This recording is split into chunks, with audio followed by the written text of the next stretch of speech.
المقابله ديال اليوم اللي كان فريق الرجاء كانوا منهكين زعما ما عندهمش اللياقه البدنيه باش يقابلوا الاهلي، وداك الشيء غنرجعوا للسياسه اللي دخلات في كره القدم.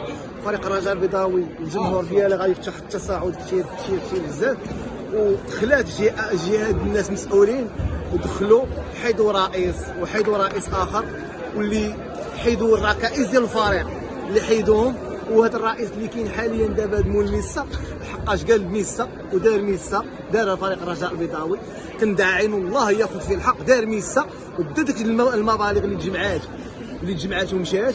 واش غنقول لك، هذا الرئيس هذا ما يعرفش كرة القدم، هو المهنه ديالو النظافه، يمشي للنظافه ويبعد من الفريق. واليوم تاكدنا رسميا ان قدم الاستقاله ديالو رسميا.